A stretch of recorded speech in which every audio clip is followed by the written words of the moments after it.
would just ask you to join me in very warmly welcoming Oliver Skopec. Thank you very much. Thank you, Chloe, for that kind introduction. Thank you all for your interest and coming. I myself sat in this room listening to one of the GTEC open lectures last year, I think, when Martin Varsavski, Spain-based entrepreneur, had a talk here, and he's really one of my idols, I have to say, so I felt super honored to speak in the same line of events. First of all, I have one volunteer job to assign. Is there anyone brave to volunteer? You really actually only need to watch. There's this habit of mine of pulling people into risky jobs.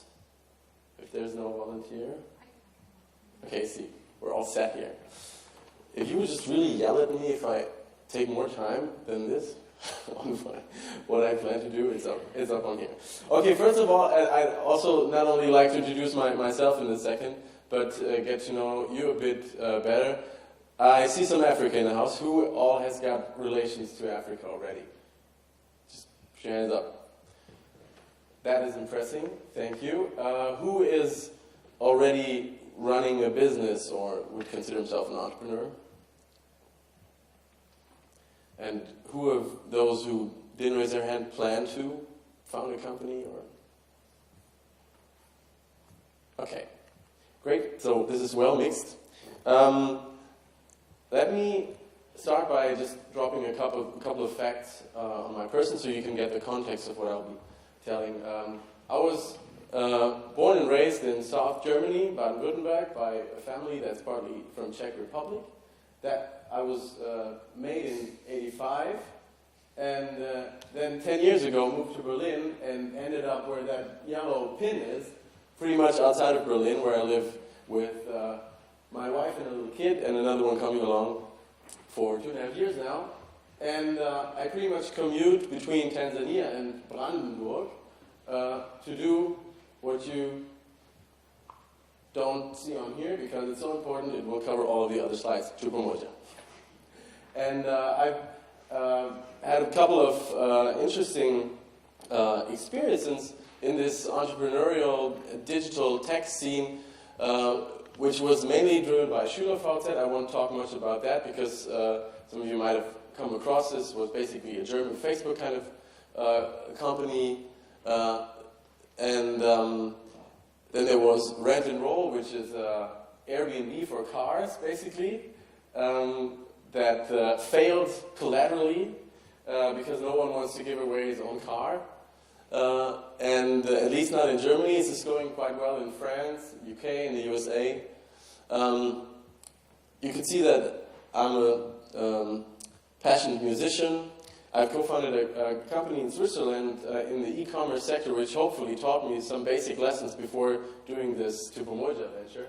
Fashion Friends was basically a clone of Brands for Friends, a very friendly clone because it was the same investors and the same code, but a different team, different company, a different market, backed by Klaus Hommels and Oliver Jung, if you came across these names. And then Friendsurance is a really interesting, look it up, don't want to waste too much time. Beefy is the Berlin Institute for Innovation, is what I founded 6 years ago, just really to have a vehicle to do project-based stuff, to do consulting projects, to earn money while spending it on startups. And that's pretty much all I could say about myself. There's a nice, if you're a musician, check out chuckchuck.com. This is a patent we've done. It's a small percussion tool. And yeah, if you have any other questions, just call me up or write an email. So what I would like to do is tell you what I actually do, and then go a bit closer into how I do what I do and what I've come across, because that's somehow what Christoph asked me to cover. And I would just love to start by telling you about Tupo Moja. For my friends in this room, you should use this link straight away so you get all the fancy background facts. and not the classified portal. So, e-commerce. It's a big deal, obviously, in this world. Retail is shifting into e-commerce more and more, and you have all these nice, large companies across the globe, and they produce all these nice numbers, and you would ask yourself, why is it not really happening in Africa? There are players, we've all heard of Rocket Internet's companies they launched through AIG, Africa Internet Group, and there are companies like Conga and so on, but still, and compared to what's happening globally, and given the potential of Africa, it's really nothing. So, from a Tupumoja perspective, this might be one of the reasons. This is how a marketplace looks like from my perspective or experience in Tanzania. You have a bunch of people, and then there's one guy who needs a product, and there's actually someone who sells it, but there are a couple of problems in between. Now, luckily, there's one who has the money that this guy who needs the product actually needs to buy the product, but he can't get it from A to B, so luckily there is someone who could help wiring that money through some M-Pesa account, which has to go through his cousin's Tigo Money account first or so. And then there's still a problem with a heavy box because no one's prepared for that. Someone can carry the box but doesn't have a car, someone else does. It's all working really well on that super local level. So in competition to this, on the African continent, from our perspective, we have thousands, if not hundreds of thousands of marketplaces like that. And they all have to kind of improve all one by another with everything that comes up. So if there's a new possibility to wire money, this has to really spread first. Every marketplace has to learn this on their own. If you have new products available in one country, this needs to somehow find its way through all of these marketplaces first.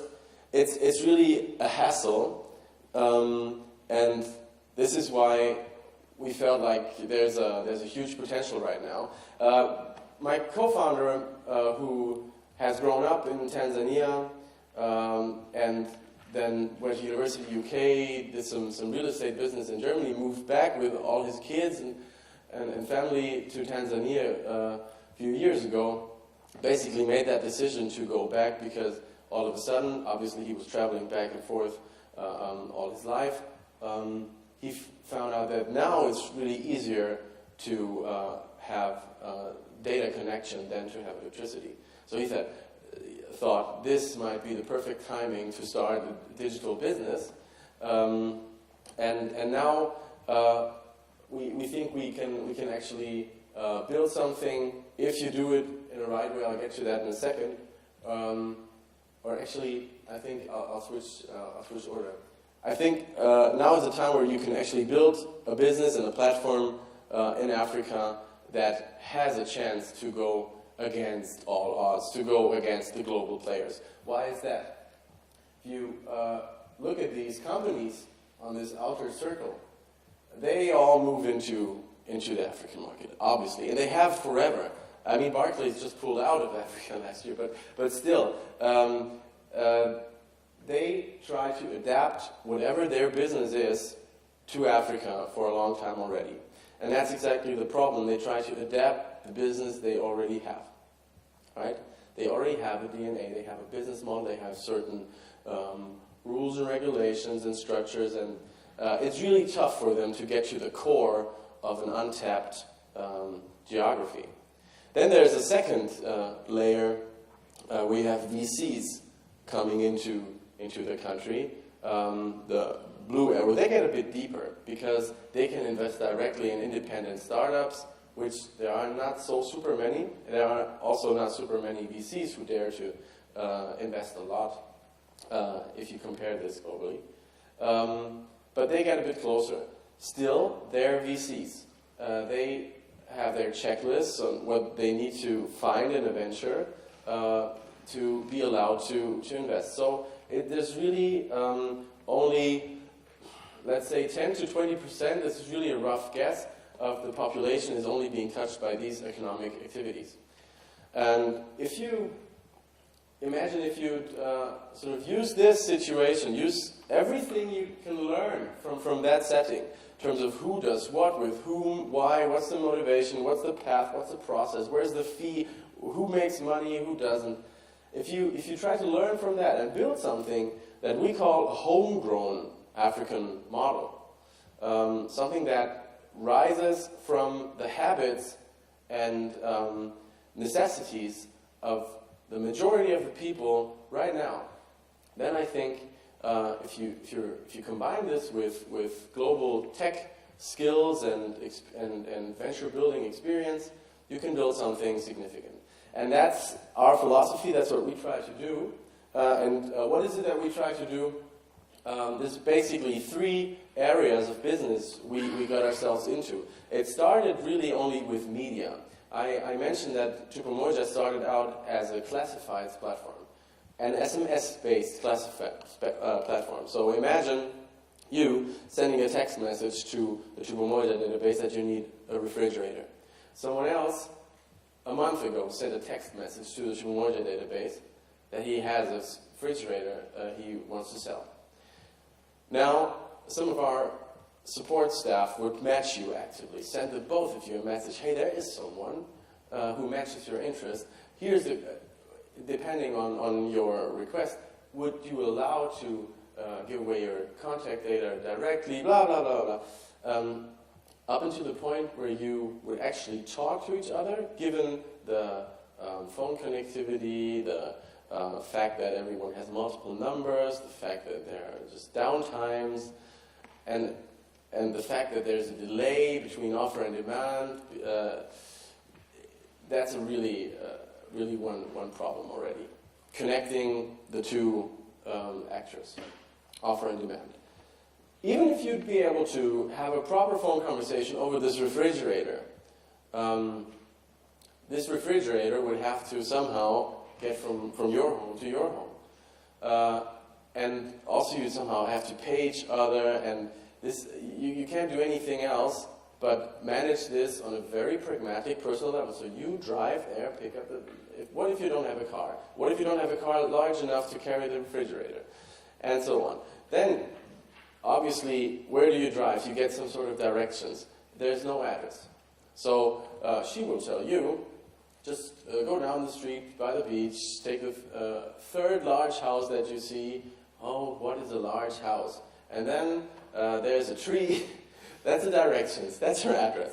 So it's really only having a media business, a classifieds business like eBay Classifieds, Craigslist, anything you know of, doesn't really help the problem. And this is especially the case with products, but it's the same with real estate, jobs. I mean, we've done quite well, I think, by putting 2,600 people into new jobs through the jobs classified space, just in 2014 only. But still, the process is uncomparable to what you'd be used to from developed countries, because the infrastructure behind the classifieds portal, behind the media, is already there.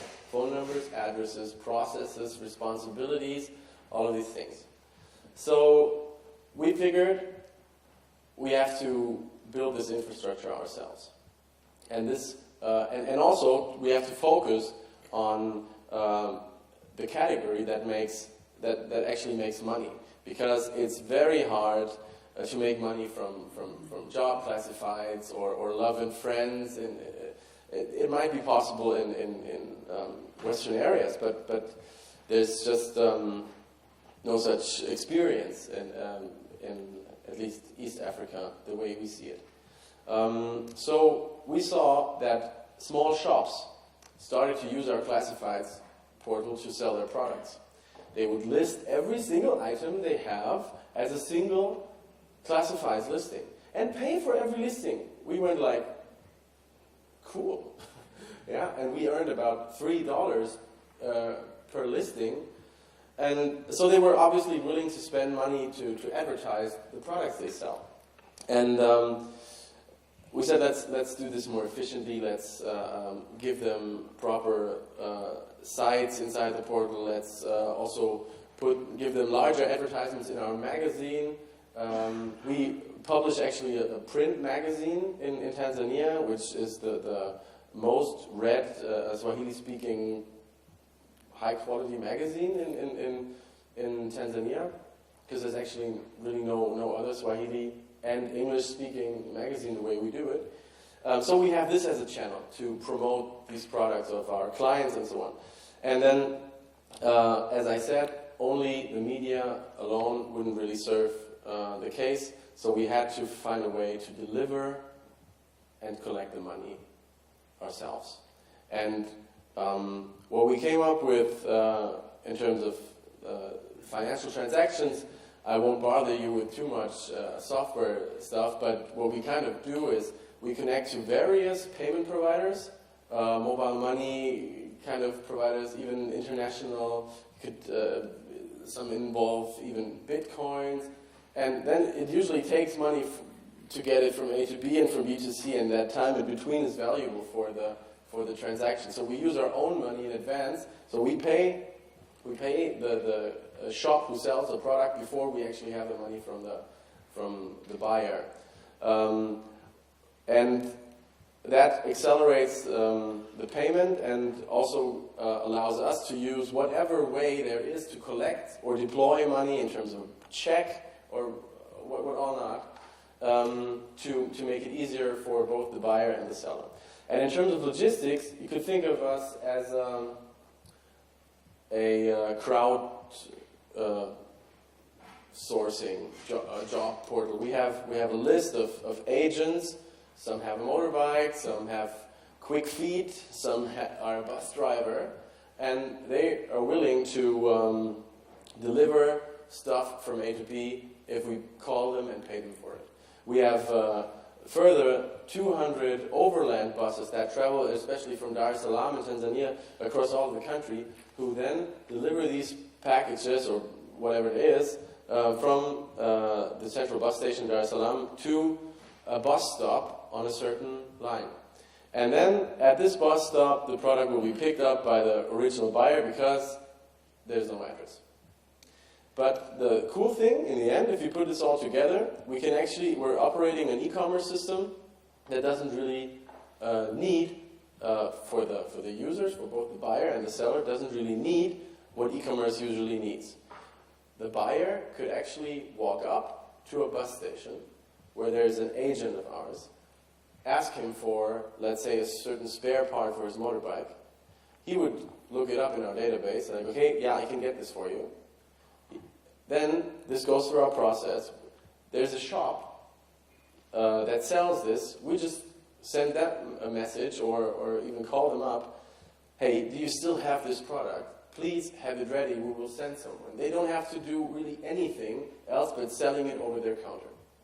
And someone from our crowd will pick it up, take it to the central bus station, give it to a bus. The bus will take it to that guy where the buyer actually ordered the product from. And then 2 days later, he can pick it up there and pay in cash even if you want. So we do e-commerce without the buyer or the seller having to be online. Obviously, that is going to be the case some years down the road, and it's the case already if you look at the expats scenario, or if you look at the larger cities in Dar es Salaam and so on. But it only taps 10 or 15, whatever % of the people who are online already. So this is why I think it's a perfect situation for an entrepreneur. There's a lot of problems.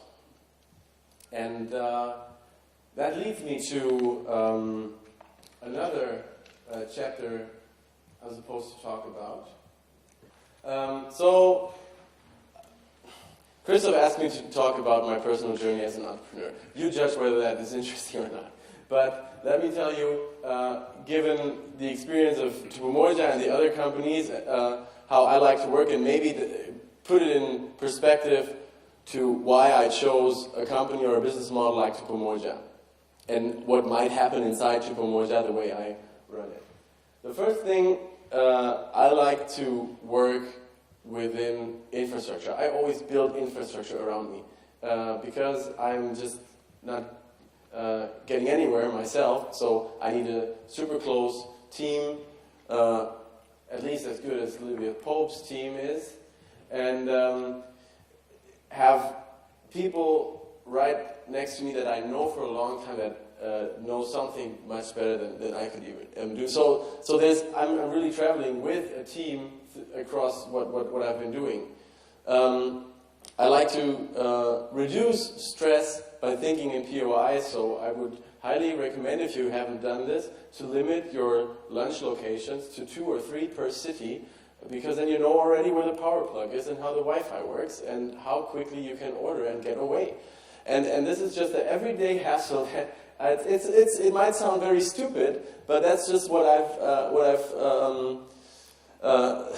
learned is super important in my everyday. My bag is super important. I could survive with this bag, I would bet, spontaneously, at least for a week, because there's everything inside. And if I start a new company, I really ask myself, what else do I need in my bag now?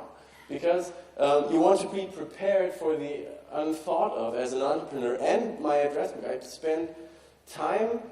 You usually do this once and then you kind of keep track of it, but really having your address book ready, I think I use about 250 different tags for all people in my address book to kind of keep an overview. If you don't really manage yourself as an entrepreneur the way you manage a company, you're lost. That depends on your personality, but I'm as chaotic inside as an organization can get, so I need to do that. Second, I really only want to do stuff that has potential. What do I mean by potential? That's a no-brainer, right? But potential, I want to do stuff where the market and the opportunities are as well very broad and wide, and also where there's a long runway. Let me do an example. If I would do a startup in Germany dealing with the reservation systems for healthcare appointments in nail studios or whatever, I'm sure there's a market for it. It just, from my perspective, isn't wide enough. As a startup, you usually pivot once or twice or more. So if there's not enough space to the left and to the right, there's already book a table, and there's only Germany, and they speak German, and so if it's not wide enough, it's I don't think that the chance is high enough for you to succeed, because the risk is already there. And also, I think it should be a very long runway. You should have a large audience in front of you, and also a long time. If you're in a market where your window of opportunity is 2 years, obviously the chance of someone else taking that opportunity is much higher. So think of Tanzania. It's really not the most developed society or digital economy across the African continent. And even the African continent itself sounds really promising from a German perspective, but I mean, it's much more sophisticated like that. You have Nigeria with Lagos, 26 million in one place. It's booming. I mean, most of the rocket companies are based there. In East Africa, where we are, it's clearly Kenya leading the game, but still, also for personal reasons, having these roots in Tanzania, we are happy to be in Tanzania because it has, in German there's this nice word, Windschatten. You know, it's in a very nice position in the market where you can actually have some space in front of you. And I think it really needs to solve a problem, whatever you do, because high risk, you need to put something against it. And don't forget that it should be able to make money from it and to actually really have a margin. If the market is a kind of a market that, given its transparency or its volatility, just doesn't allow big margins or gatekeeper positions for your business, I don't think it's got enough potential. So this is sort of my due diligence checklist for what I do and not invest in, because I'm not that. Oh yeah, excitement is really important. I almost forgot it. I'm so happy it's moving. Because I think if you don't do something that can potentially excite people to their bone, it's also really hard as a startup because you don't have the budget for marketing and all that. You need stuff that's exciting. And that doesn't necessarily go along with solving a problem, because solving a problem is hygienically is a hygienic factor, and excitement is an excitement factor.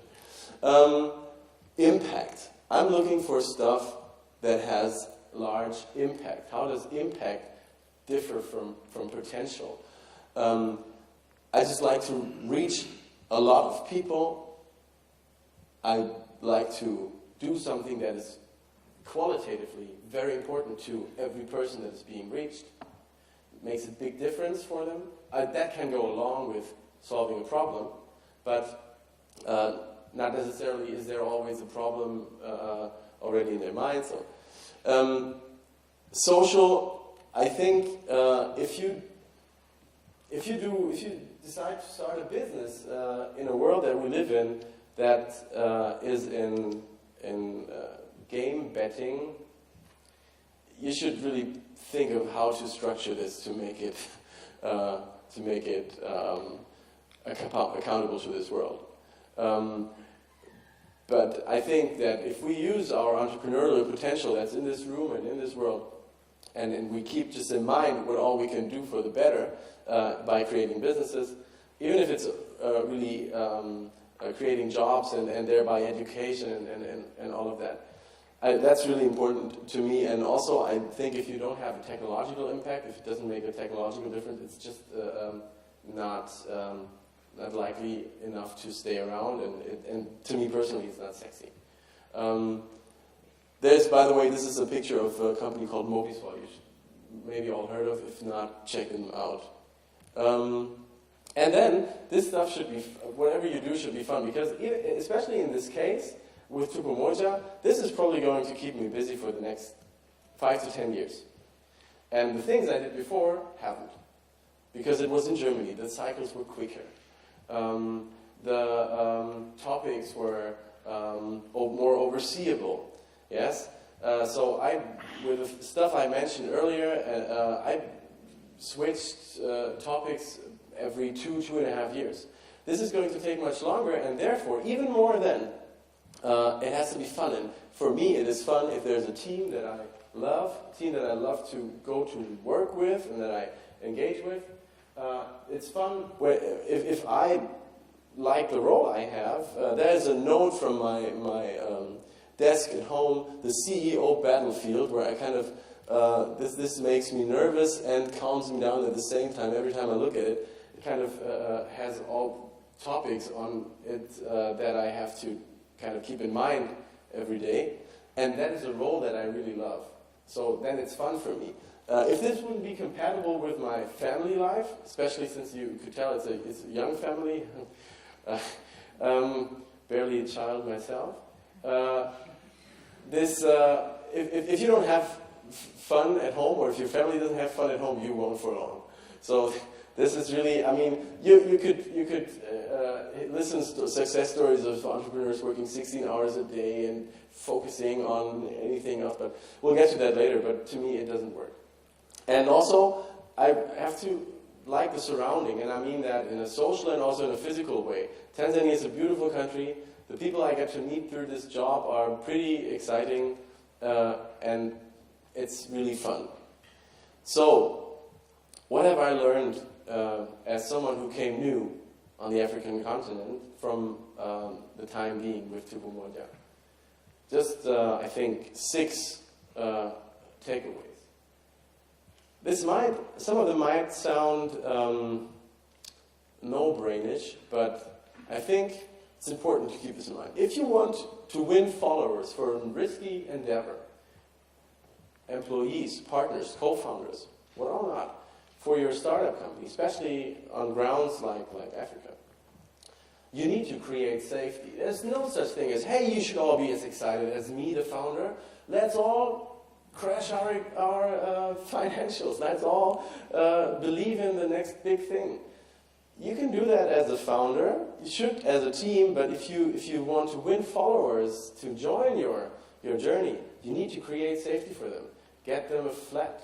Get them if your company crashes, have an idea in mind where to place them so that they don't sleep in the street because you crashed your business. You need to create safety for your family, for your employees, for anyone who would be considered a follower and supporter of your business. Europe is not the place to find money to be invested in Africa. It's a bold conclusion.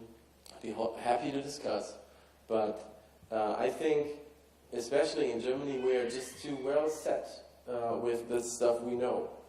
And we do risky investments when we know the field, but not knowing this non-e-commerce kind of e-commerce business and Africa being so far away really gets me into weird discussions here in Africa.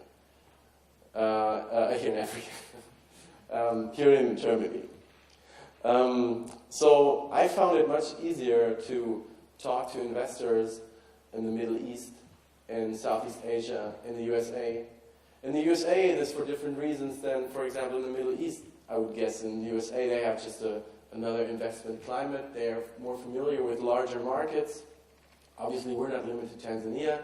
All East African countries who have Swahili as their main language sum up to 280 million people. That's a nice market to target. And then, well, think big, but the US investors can relate to that much better than to Germans only seeing Tanzania. And it's rightly so. We'll get to the fragmentation of Africa in a second. But and the Middle East and maybe some parts of East Europe. Me being from Czech Republic partly maybe allows me to say that. Face culturally comparable issues. In Czech Republic, there is this company Mall.cz, e-commerce company. They have counters where you can come and pick up your product that you've delivered and pay by credit card or cash, but at the very moment you get the product, just because trust is an issue. You order during the day, and on your way home, you pass that station. Especially in the Middle East, where there's much more to be built up within these countries, where you need to take higher risks to get forward quicker. I think investors are just more open to go to Africa. This guy once said, if you're honest about your software, you should build your hardware too, or something like that. And I feel the same in terms of our business and any business really you would start in Africa. If I could translate this to, if you're honest about your online marketing, you should deliver the product yourself. Because there's just too many uncertain factors that kind of raise the risk. If you try to find a partner that does proper delivery, you will find one until you find out they're not. You just can't know so many things. You're better off to think of it on a bold, green field and build it yourself. And it's not really going to work out like that. There's so many people I talk to that get inspired and think, okay, I'm going to move to Africa. And isn't it nice on Zanzibar? And I mean, it's online business. I could work anywhere. And we're a global team already. My ex-co-founders and I, and we have Skype. Well, you don't have Skype that easily when you really need it in Africa. Of course, there's internet. I don't want to kind of, paint a wrong picture. But honestly, in terms of reliability, it's a different game.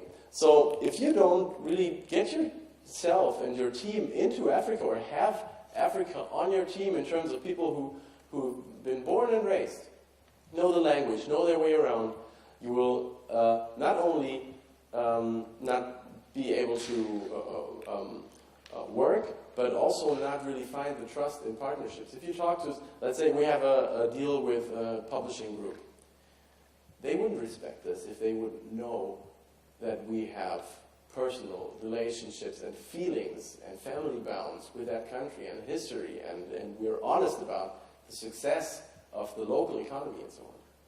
So I wouldn't have ever started this. Well, I might have, but then it would have turned out very stupid. But having this experience, how well it is with a team that's based and raised in Africa, I would tell you the same. This is not the countries in Africa, but it's the countries even subdivided by ethnical groups. This is another learning that I would love to pass on, that you can't really necessarily talk about Africa. And I mean, Fabian, who has traveled the continent with his buses and so on, could tell stories about it.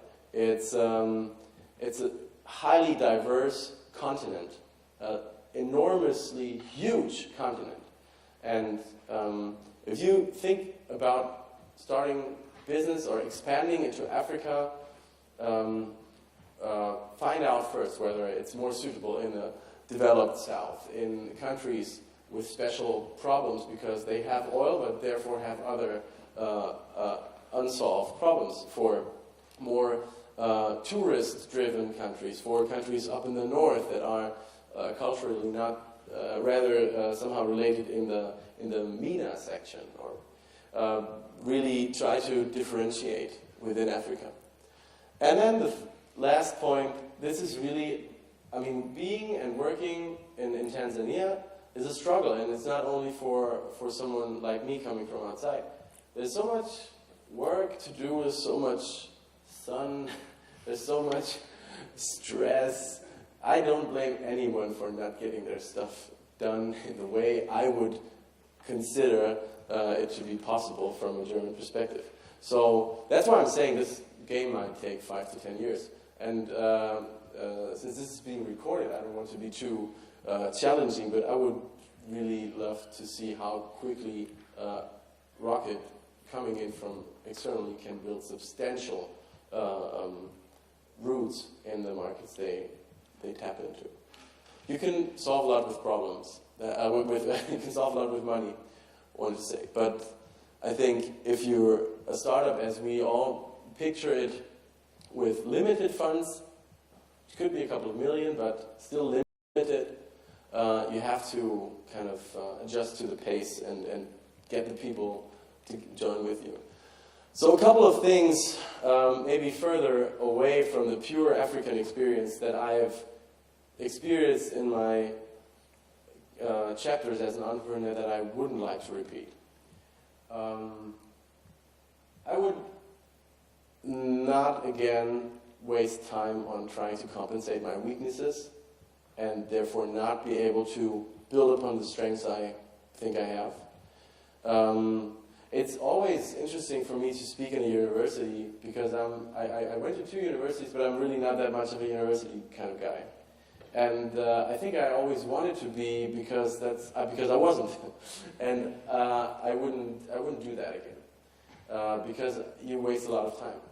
It's not a waste to go to university. I'm not saying this on the internet, but you have to make your personal call.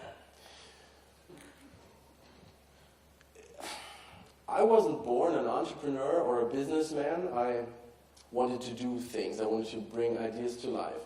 So I got into this whole scene that it could be interesting to build a company around it, or it could be necessary.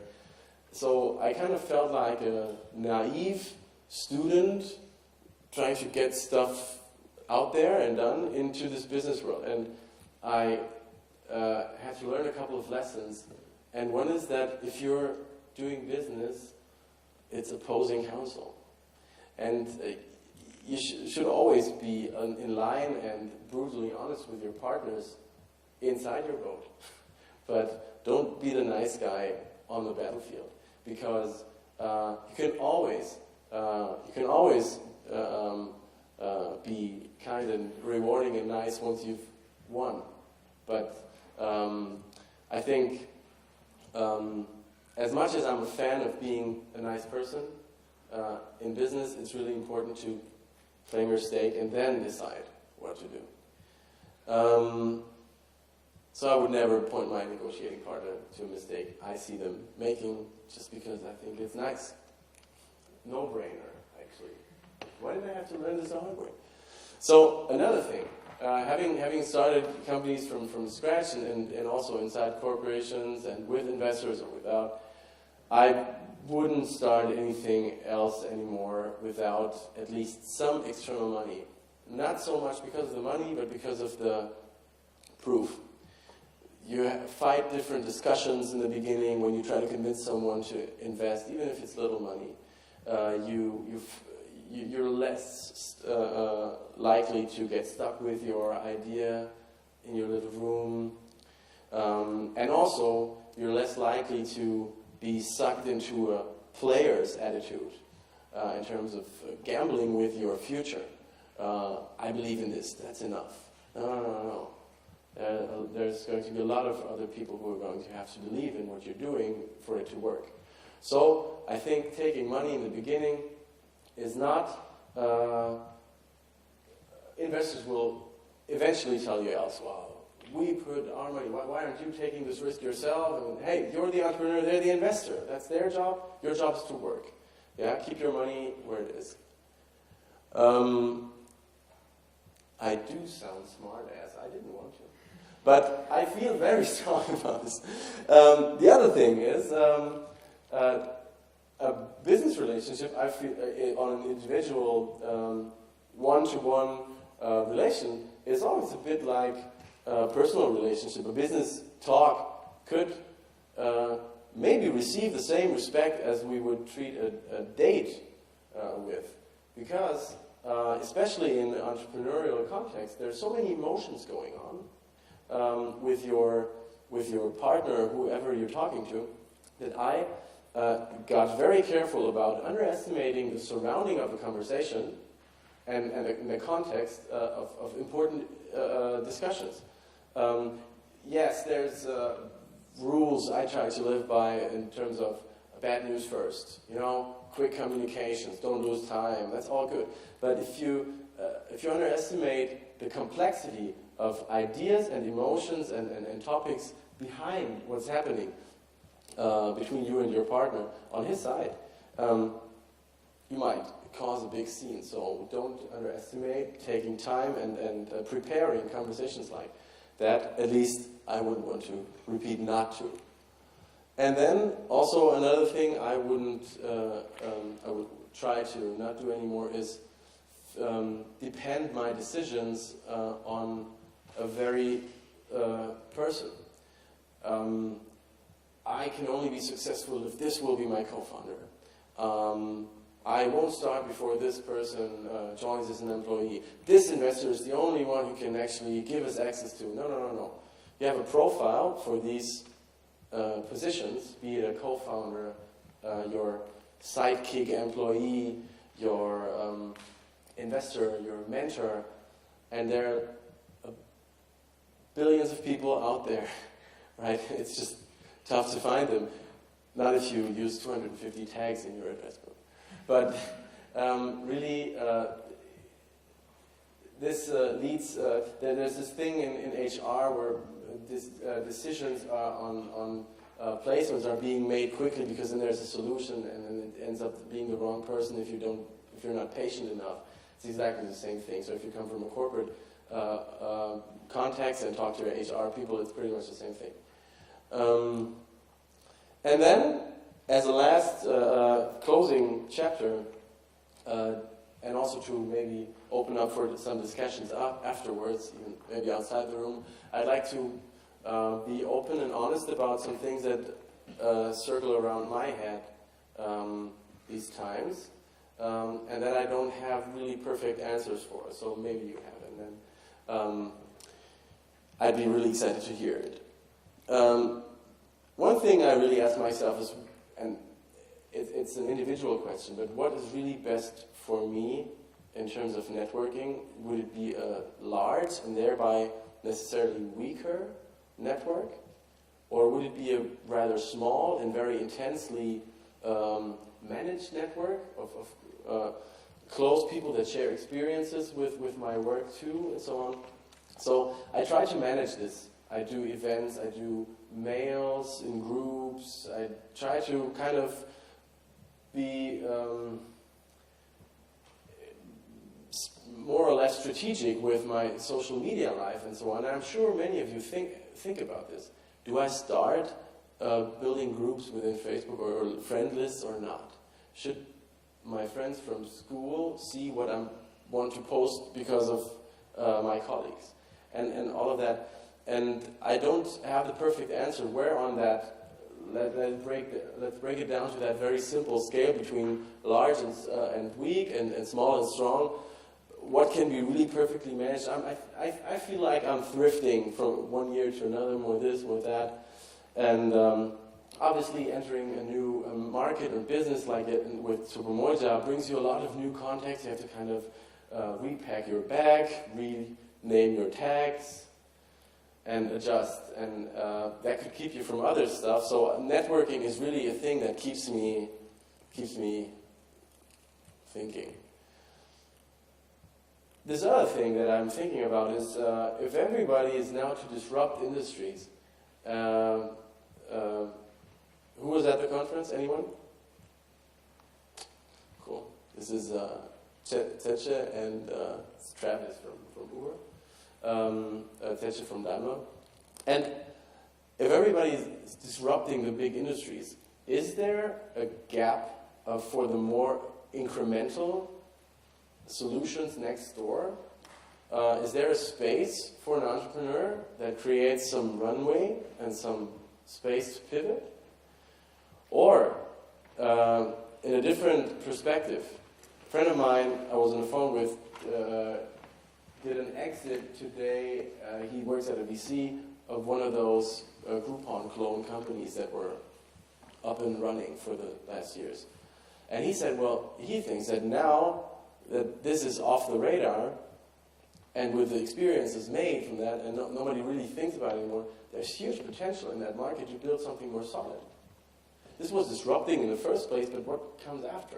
So I think if you kind of take this idea of disrupting industries and think to the left and to the right of its timing, there's interesting potential for entrepreneurs, and I'm still not sure whether it's a good trade-off, or whether that disruption kind of gives you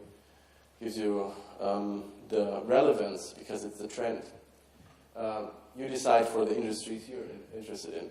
One other thing I'm thinking of is how do you actually educate or gain knowledge through education without limiting down or narrowing your perspective. Once you've been through certain standard books, that's probably what you think. I mean, you might be a critical person, and that's important, and they teach you that in university too. But I find it hard to remain innocent knowledge-wise and still gain facts and information to work with. So maybe for some of you in the education field, you have an idea for me. What I also think about is I really like to do many different projects. I'm very focused on Supermoja, but from my track record, you could tell that it wasn't 5 years corporate and then 5 years startup number one, failed, now startup number two. I'm more of a Hans Dampf in Allen Gassen in Germany, would say. And I wonder if that's working out. But I feel like that's the right thing to do. And even within Supermoja, I try to think into various directions, because I was talking about this earlier. I think pivoting as a startup is a very important thing. So you need to have your eyes elsewhere. And I wonder if this is really possible, because we preach monogamy. We say, okay, there's only one thing you can focus on. How is this with business? Because there's so much passion involved. Don't have an answer. And that's the last question I was really asking myself. And I'd be very happy if you have an answer. And if there's questions now, I'd be more than happy to take them. I just hope this was somehow inspiring on your end, because I know this already, and it's actually not so super important. It's just what I do. And if you can somehow connect this to what you do and then it becomes important, that would be the goal of today. So thank you all for listening, and let me know if there's anything I can answer.